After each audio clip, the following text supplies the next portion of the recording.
chapter 6 covers the economic value added valuation, and in this example the book shows how you can estimate the value of a company through two different methodologies. First, the free cash flow methodology, which will forecast all the cash flows of the company and then discount them to present value. And then a second methodology is presented, the economic value added methodology, which basically says that the value of a company is the present value of all the economic value added, which we will forecast here, plus the initial capital. Therefore, we will arrive to the same number as in the discounted cash flow valuation, but we will be able to separate the capital we have now from the value we will add through the return on capital and the amount of capital that the company has. So there are two formulas. They seem long, but they're very easy to use. We will do this step by step. Here you can see the discounted cash flow formula and then the EVA formula below. So we'll start with the forecasted financial statements. Suppose here that you have a company you would like to value, in this case it's Pepsi, and you forecasted sales, the cost of revenue, well, all the income statement. At least you need the operating income. You do not need to forecast, for example, expense or debt, because that will be included in the cost of capital. But the first input we need is the operating income, or EBIT. This is the first input that we will use from the income statement. Then we have a forecasted balance sheet. In this case, we will not discuss how to forecast a balance sheet or an income statement. You may use historical information, for example, but here we have an example of the forecasted balance sheet. In this case, what we need is only total assets. This is the main input. If you do not have the right part of the balance sheet, remember that in a balance sheet you have assets, debt, and equity. All we need is the left part of the balance sheet. Then the financing mix, where is the money coming from shareholders, from banks. We use this part in the weighted average cost of capital, but we don't need this for the free cash flow calculations. So we have two important inputs. The first one from the income statement is the operating income, or EBIT, earnings before interest and tax. And then there's a second important input which comes from the balance sheet, and it's the invested capital. We will calculate capital from total assets. The capital invested in a company is basically total assets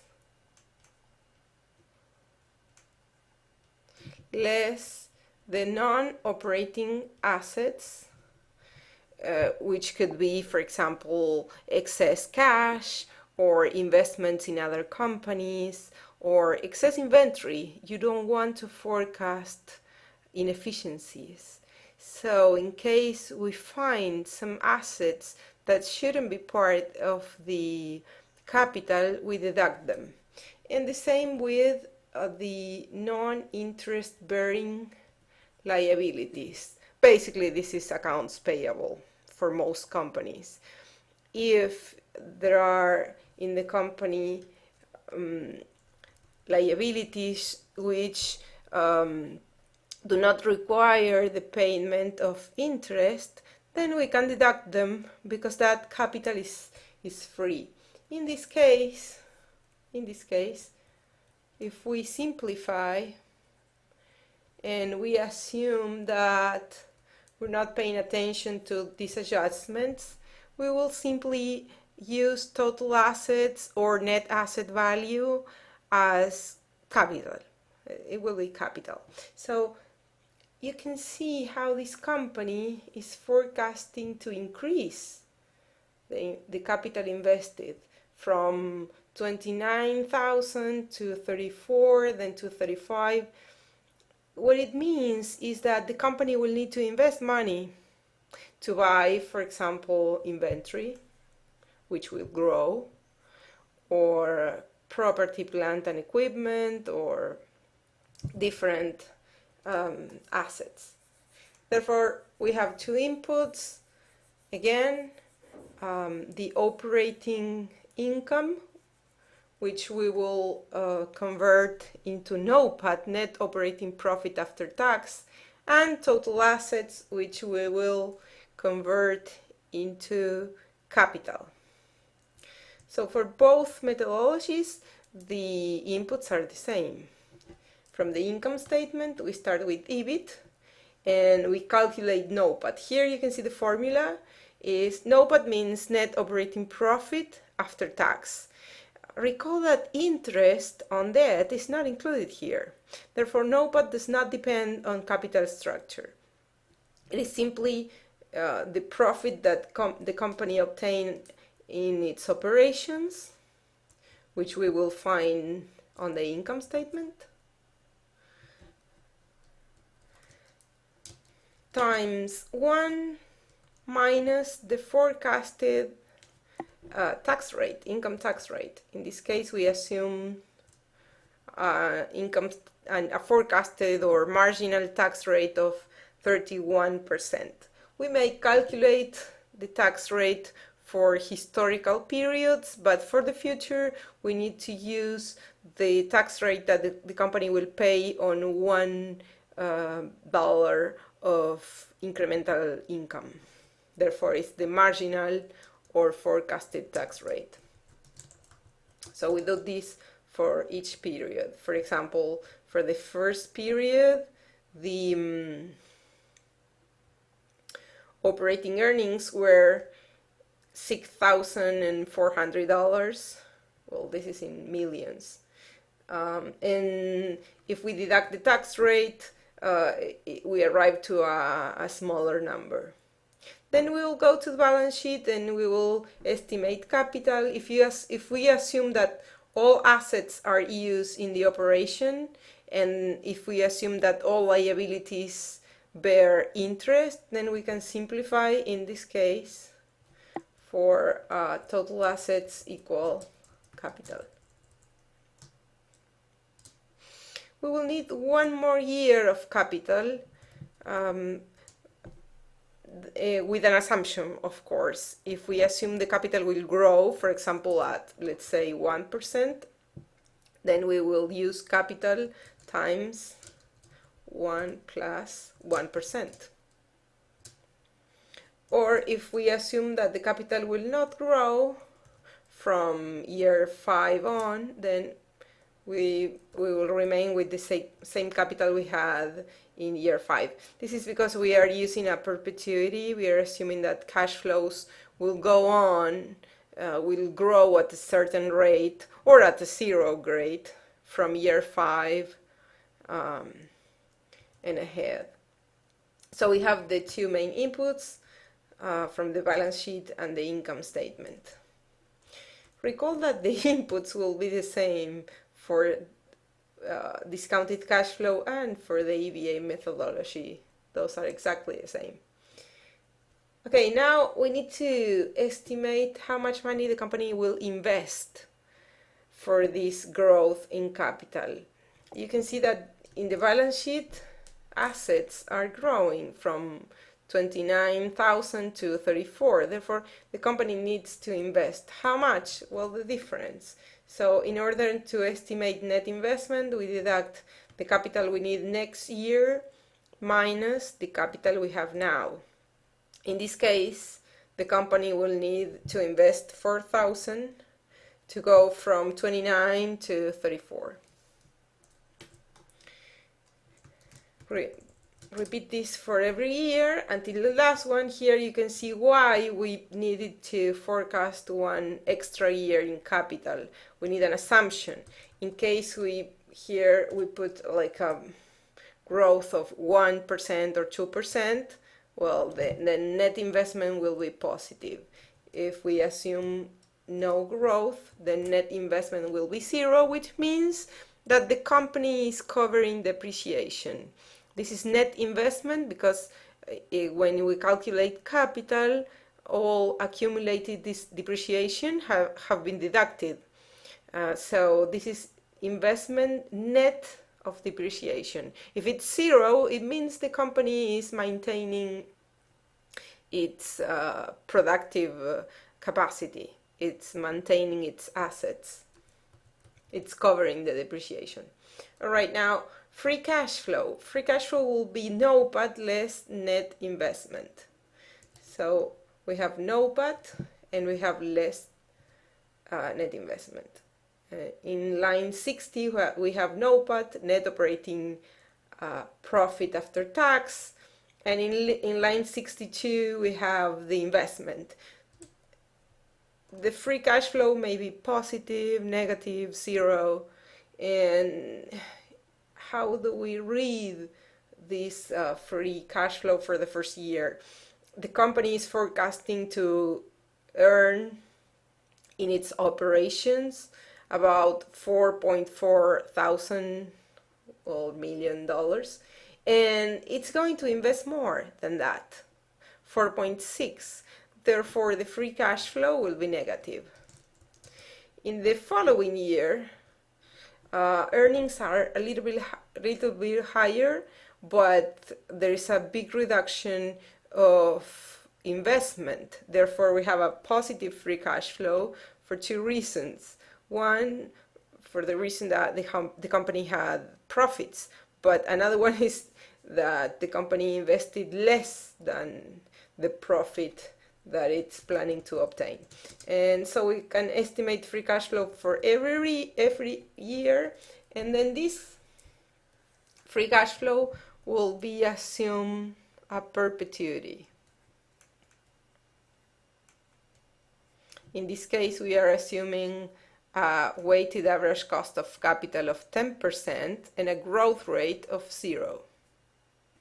We may change these estimations if we like. Now, let's discount the free cash flow to present value. We cannot add free cash flow without discounting them first. So we have 2 different discount factors. For the first 4 years, we will use a general discount factor, which is 1 divided by 1 plus the discount rate, in this case the weighted average cost of capital, and to the power of, in this case, 1, 2, 3, 4 for the first 4 periods. And then the last discount factor is a little bit different because it's the discount factor of the perpetuity. Therefore, it will be 1 divided by the weighted average cost of capital minus the growth rate. In this case, we are assuming the growth rate equal to 0, therefore it disappears. And this is going to be multiplied by the previous factor, 1 divided by 1 plus the weighted average cost of capital at the power of 4, right? If you want to know more about perpetuities, you can review the chapter where we have all the present value formulas and discount factors for each cash flow in this series. Okay, I will do it on the Excel spreadsheet.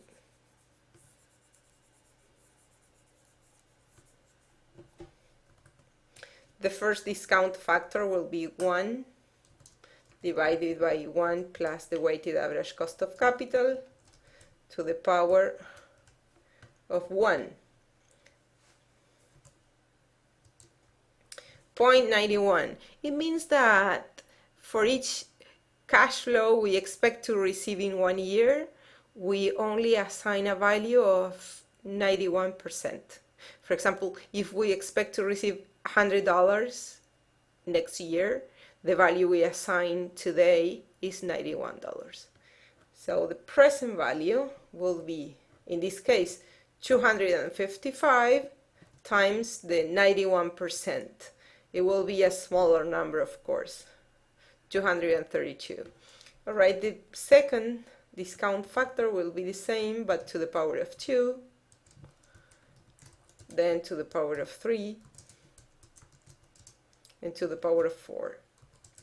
And present values will be smaller. For example, for $100 that we expect to receive in year 1, we are assigning the value today of $91. But the same $100 that will be received in 2 years are today for us $83. And the same $100 that will be received in 3 years from now have only a value of $75. Therefore, we have all the discount factors, all the present values. Here you can see we multiply each cash flow for the present value. And the last one is different. Remember, we said that the last discount factor will be 1 divided by the weighted average cost of capital minus the growth rate, which we assume 0 in this case, times the previous factor. Okay, and this is the discount factor for a perpetuity, which is equivalent to assume that this cash flow will go on forever at a 0% growth rate in this case. Okay, now we multiply.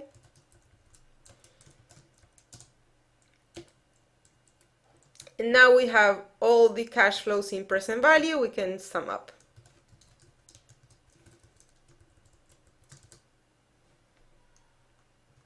All right, the value of this company, according to our forecasts of sales, of growth, of risk, of everything, is $27,000. This is in $1 million, of course. Now, we will use the second methodology, which is the economic value added, and recall that the result will be the same, but the explanation about how this company is obtaining that value, where it comes from, that is different. So the inputs will be the same. We need the NOPAT from the income statement, and we need an estimation of capital from the balance sheet. So I will just repeat these numbers. NOPAT and capital.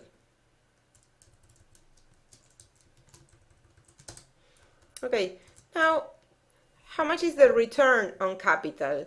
Well, if we say, for example, we invested $100 and after a year we obtained $30 of profit on that investment, then our return is 30%. But if we obtain the same profit investing more capital, let's say $1,000, then the return falls to 3%. Well, this is a way we use to estimate the ROIC, return on invested capital. We compare how much money we've earned in profits to the capital we needed to invest to obtain such profit. So in this case, let's consider the first year. If we have 29,000 invested and we are obtaining a profit of 4.4, then we are obtaining a return of 14%. The following year, profits don't change much, but we need more capital, therefore the return is lower. And we can calculate for each forecasted year. This is the return that we expect the company will generate. Now we need a minimum required return, which is the minimum rate we would like this company to generate according to its risk, to the country where it is, to the business. Well, it's 10% in this case, which is of course the rate we have used as the discount rate, the weighted average cost of capital. And now we will calculate EVA. The economic value added will be capital times the return on such capital minus the weighted average cost of capital. For example, if a company has a return of 14%, as in this case, but we only require 10, then it's generating 4% extra, is adding value of 4% for each dollar of capital invested. If the company has a size of $100, then this is $4 added to initial capital. But if the company is bigger and it's creating value, then the economic value added will be also bigger. This is what we'll calculate for each year. And in this way, we'll see whether the company is creating value or destroying value on capital. We may see that for the first 2 years, for example, the return on capital is higher than the cost of capital. Therefore, there will be value creation. In other words, EVA will be positive. We'll calculate here EVA as the amount of capital times the return on capital less the weighted average cost of capital. We copy for each year, and you can see that in the first 4 years EVA is positive because the return we are obtaining on capital is above 10%. But in the final year EVA is negative because we are obtaining only 8%, and the required rate is 10%. Therefore we are destroying value.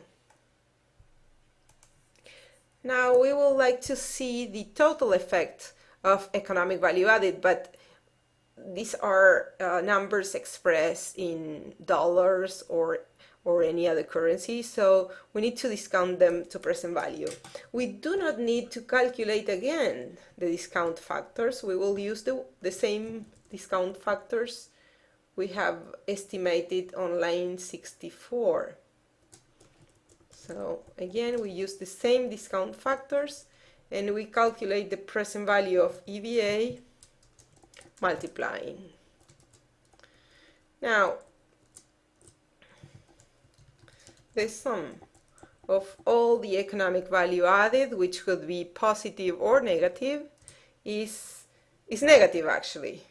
The sum of the present value of all the EVA is 2.7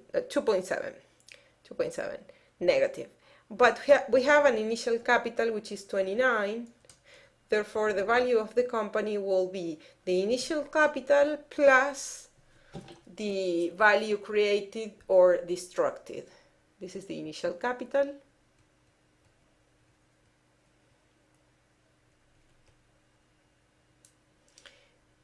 And this is the economic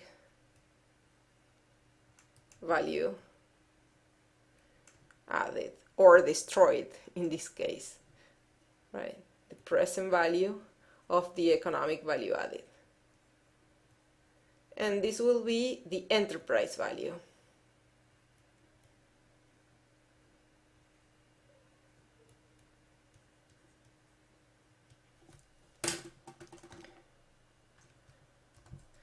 All right, the initial capital plus the EVA is exactly the same number, 27.1, which we obtained before with the free cash flow methodology. Here we know that this is the value we estimate for the company, but we also know that we are forecasting value destruction. This number has a composition of 29,000 of current capital, for example, inventory that we have today, property that we have today, and if we go on with this investment, we will destroy value for 2.7.